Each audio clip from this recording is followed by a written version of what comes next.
Épisode 5. Et si c'était encore possible d'aimer? Il y a des gens aujourd'hui qui ont peur d'aimer. Ils ont peur de s'engager, peur de se marier, peur de se livrer pleinement. Parce que l'amour est devenu un terrain dangereux dans leur esprit. Trop de blessures, trop de déceptions, trop de trahisons, trop d'exemples autour d'eux qui n'ont pas marché. Alors ils préfèrent se protéger, se fermer, se cacher derrière des principes ou des standards qui, en vérité, ne sont que des murs érigés par la peur. On se dit qu'on est mieux seul. On se dit que l'amour est pour les autres et pas pour nous. On se persuade que c'est fini, que c'est trop tard ou que ça fait trop mal. Et si je te disais que c'est encore possible d'aimer? Hello tout le monde, j'espère que vous allez bien et bienvenue à Murmure d'Espérance, un lieu où chaque parole est une invitation à la réflexion et à la transformation. Aujourd'hui, je veux que nous parlions de l'amour vrai, l'amour pur, mon sujet favori. Alors, laissez-moi vous dire une chose, l'amour est magnifique. L'amour, dans son essence pure, c'est une création divine, c'est une institution céleste. Ce n'est pas une invention humaine, ce n'est pas une tendance sociale. L'amour vient de Dieu et Dieu lui-même nous a prouvé ce que l'amour. Il a tant aimé le monde qu'il a donné son Fils unique. Jean 3,16. Il n'a pas seulement dit « je t'aime », il a démontré par le temps le sacrifice qui est son Fils unique. Alors oui, les expériences que nous avons vécues sont parfois douloureuses. Oui, tu as peut-être eu le cœur brisé, tu as peut-être été trahi, abandonné, humilié, utilisé. Mais est-ce que ces expériences doivent t'empêcher de croire encore en l'amour? Non, je ne crois pas. Elles doivent juste t'apprendre, t'enseigner, t'informer, t'aider à mieux discerner. Moi aussi, j'ai cru longtemps que pour être aimé, je devais faire 1000 choses. Changer, plaire, rivaliser, courir. Je pensais que l'amour, c'était ça, un combat, une bataille. Mais la vérité, c'est que cette voie-là mène souvent à la fatigue, à la blessure, à la perte de soi. L'amour que Dieu donne, lui, ne veut pas que tu sois quelqu'un d'autre. Il veut que tu sois toi, avec ta lumière et tes ombres, avec tes forces et tes failles. L'amour qui vient de Dieu ne te terrasse pas, ne t'écrase pas, mais il t'élève. L'amour vrai ne se force pas. Tu n'as pas à te briser, à te cacher, ni à te faire petit ou petite. Tu n'as pas à courir après quelqu'un pour qu'il ou elle t'aime.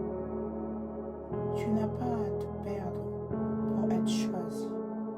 Et si tu fais ça, arrête-toi un instant et respire. Ce n'est pas parce que tu es tombé une fois que tu vas rester à terre. Ce n'est pas parce que tu as souffert une fois que tu dois fermer ton cœur. Tu n'es pas obligé de devenir méfiant, amer ou fermé à tout ce qui ressemble à l'amour. Parce que ce serait une forme d'injustice envers toi-même. Dans Proverbe 24,16, la parole de Dieu nous dit « Car toutefois le juste tombe, il se relève. » Alors, relève-toi. Tu mérites d'aimer, tu mérites d'être aimé, tu mérites de connaître ce que Dieu a préparé pour toi. Mais pour ça, il faut accepter d'assumer sa part de responsabilité.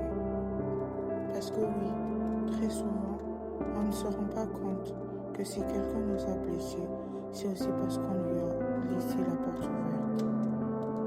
On a ignoré les signaux, on a fermé les yeux, on a justifié ce qui n'était pas justifiable. Et parfois, on s'est trahi soi-même par peur d'être seul, par manque de discernement. Mais ce n'est pas une fatalité, ce sont des leçons, des repères, des rappels de là où tu dois mettre des limites et surtout de là où tu dois d'abord guérir. Car aimer, c'est se donner. Et si tu es blessé, c'est dangereux de te donner sans être soigné. Et puis il y a cette pression, celle de la société, celle des réseaux, ces discours qui disent que le mariage c'est un piège.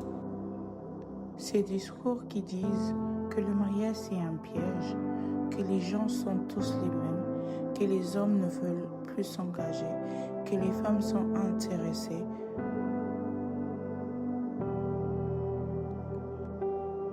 que par l'argent. Ces bruits-là,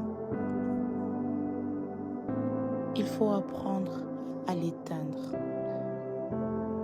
Parce que sinon, tu ne reconnaîtras même plus la voix de Dieu. Parce que si tu dis tout le temps, exemple que les hommes sont des chiens, ne te donne pas, ma sœur, de ne rencontrer que des chiens sur ton chemin. Et oui. Et mon frère, ne t'étonne pas de dire tout le temps que les femmes ne sont là que pour l'argent, que pour les matériels. En gros, les femmes n'aiment pas. Elles ne sont pas là pour l'amour, le vrai. Elles sont là juste pour le matériel. Ne t'étonne pas de rencontrer que des femmes qui viendront vers toi que pour le matériel.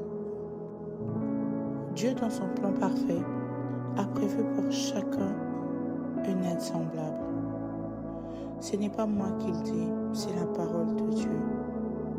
La Bible dit, dans Genèse 2,18, « Il n'est pas bon que l'homme soit seul, je lui ferai une aide semblable à lui. » Cela veut dire qu'il y a quelqu'un pour toi, quelqu'un qui ne vient pas combler un vide, mais compléter ta mission. Quelqu'un qui t'aide à aller plus loin, à être toi dans la version la plus élevée. Quelqu'un qui ne te dénature pas, mais qui t'élève.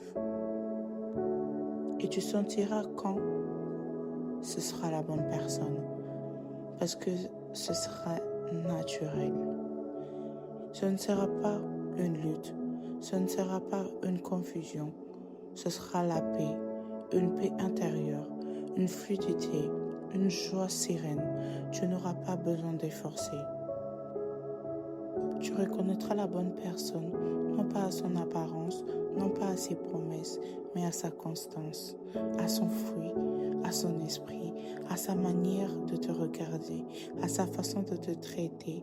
Même quand tu n'es pas à ton meilleur, tu reconnaîtras cette personne-là, à sa capacité à voir en toi ce que les autres ne voient pas, à sa manière de t'accepter, de t'encourager, de te couvrir même sans mots.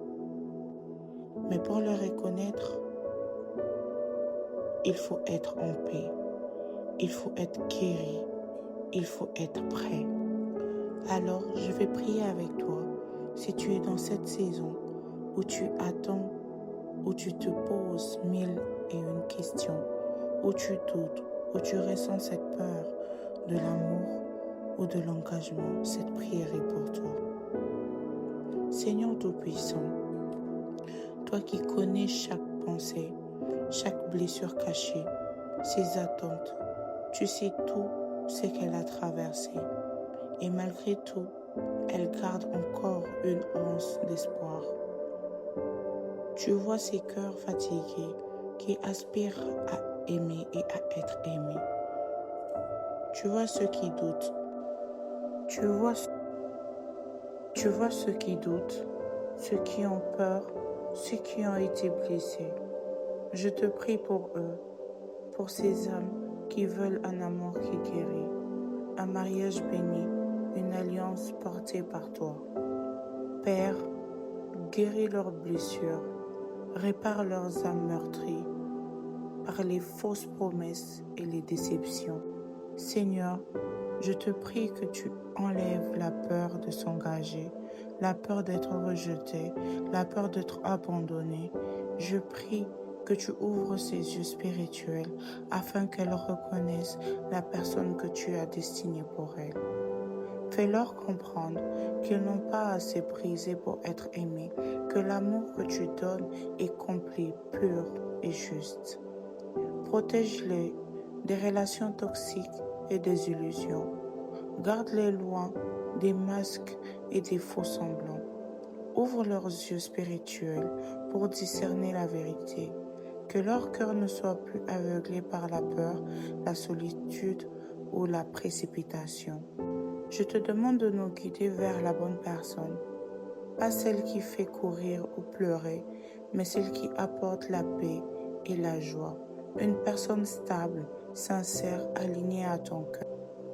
Seigneur, toi qui fais toutes choses belles en ton temps, je prie que tu nous donnes la patience d'attendre, la sagesse de discerner, la force de nous préparer, que tu puisses soutenir notre foi, affiner nos cœurs, élargir notre capacité à aimer. Que nous puissions pas seulement être dans l'attente, mais dans la transformation. Remplis-nous de sagesse, d'espérance. Apprends-nous à nous aimer d'abord nous-mêmes, à nous donner sans nous perdre, à recevoir avec gratitude et à bâtir un amour équilibré, sain et durable. Prépare-nous pour ce que tu as prévu, pour un mariage qui n'est pas juste un contrat, mais une mission selon ton plan parfait. Que nos mariages soient un témoignage vivant de ton amour, un reflet de ton alliance, une lumière dans ce monde. Quand ce jour viendra, fais qu'ils reconnaissent cette personne, non pas à son apparence, mais à ses fruits, non pas à ses mots, mais à ses actes, non pas à celles qu'elle promet, mais à ce qu'elle accomplit. Qu'ils s'aiment avec la force de ton esprit, avec la tendresse que toi seul peux donner. Au nom puissant de Jésus. Amen. L'amour ne fait pas peur. Ce sont les blessures qui nous ont rendus méfiants.